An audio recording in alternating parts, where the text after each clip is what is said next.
آج ہم پڑھیں گے روزنامہ انقلاب کا اداریہ۔ بدھ 20 اگست 2014 عیسوی۔ بدھ 20 اگست 2014 عیسوی۔ ایروم شرمیلا کا پہاڑ جیسا حوصلہ۔ ایروم شرمیلا کا پہاڑ جیسا حوصلہ۔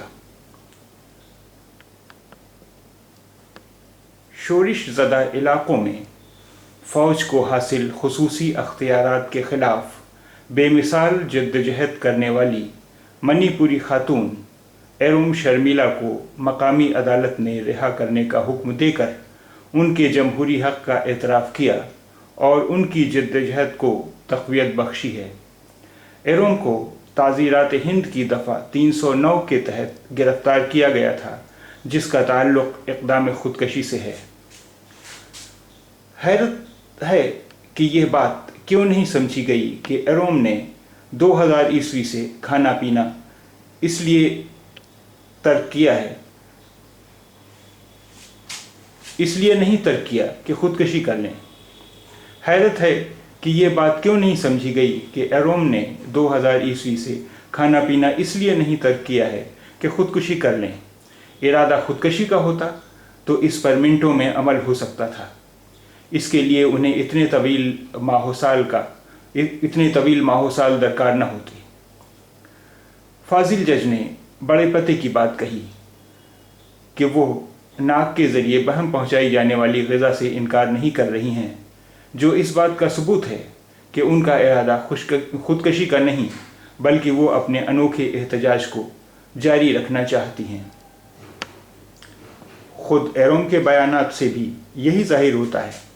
مئی 2014 عیسوی میں انہوں نے دہلی کی ایک عدالت میں کہا تھا کہ وہ بھی عام انسانوں کی طرح زندگی گزارنے کی خواہش مند ہیں، چاہتی ہیں کہ شادی کریں اور ازدواجی ذمہ داری نبھائیں، لیکن عام انسانوں جیسی زندگی کا آغاز اسی وقت ہوگا جب فوج کو حاصل خصوصی اختیارات کا قانون AFSPA ختم کیا جائے گا۔ AFSPA ختم کیا جائے گا۔ یہ طرفہ تماشا ہی ہے کہ متذکرہ قانون انگریزوں کے دور میں ان ہندوستانی مجاہدین کو انگریز مخالف کارروائیوں اور احتجاج سے روکنے کے لیے بنایا گیا تھا، جو مہاتما گاندھی کے قیادت میں عدم تشدد کے فلسفے پر کاربند تھے، لیکن مسلسل احتجاج کے ذریعے انگریزوں پر ہندوستان چھوڑنے کا زبردست دباؤ ڈال رہے تھے۔ 1942 عیسوی کے اس قانون کو آزاد ہندوستان میں ختم ہو جانا چاہیے تھا، لیکن یہ نہ صرف جاری رہا بلکہ 1958 عیسوی میں اس کی شکل بدل گئی اور پھر 1972 عیسوی میں اس میں ترمیم کی گئی۔ شورش زدہ علاقوں میں خصوصی فوجی اختیارات سے پیدا شدہ صورتحال بہت سوں کے لیے پریشان کن تھی اور اب بھی ہے۔ فوجی کارروائیوں میں بے گناہوں کے مارے جانے کی وجہ سے سینکڑوں خاندان متاثر ہیں۔ انہی خاندانوں کے دکھ درد کو محسوس کرنے والی ایروم اس وقت جمہوری جدوجہد شروع کرنے پر مجبور ہو گئیں جب 2 نومبر 2000 عیسوی کو امپھال کے قریب میلون میں 10 بے گناہ افراد موت کے گھاٹ اتار دیے گئے تھے۔ وہ دن اور آج کا دن ایروم شرمیلا نے کچھ نہیں کھایا۔ 14 سال کا عرصہ کتنا طویل ہوتا ہے، یہ اگر کوئی بتا سکتا ہے تو ایروم۔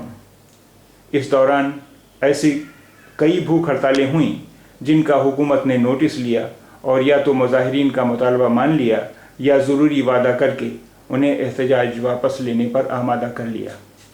دور نہ جاتے ہوئے اگر ہم حالیہ برسوں کا جائزہ لیں تو تلنگانہ کے لیے چندر شیکھر راؤ کی بھوک ہڑتال یاد آتی ہے۔ اسی طرح انا ہزارے کی بھوک ہڑتال یعنی انشن بھی عوام کے ذہنوں میں تازہ ہے۔ حکومت نے بڑے سے بڑا جوخم اٹھایا لیکن تلنگانہ کے خواب کو شرمندہ تعبیر کیا۔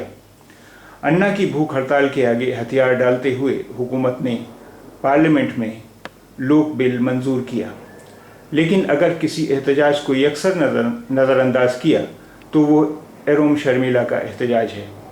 افسوس ہے کہ انا ہزارے کو کئی گھنٹے موضوع بحث بنائے رکھنے والے میڈیا نے بھی ان کے کاس کو بہت اہمیت نہیں دی۔ فوج کے خصوصی اختیارات کا قانون رہے یا جائے، اس کا فیصلہ شاید اچانک نہ ہو، لیکن اس سلسلے میں کوئی فیصلہ کرنے سے پہلے کیا یہ نہیں ہو سکتا کہ ایرون کو اعتماد میں لیا جائے اور انہیں اپنا احتجاج موقوف کرنے پر آمادہ کیا جائے؟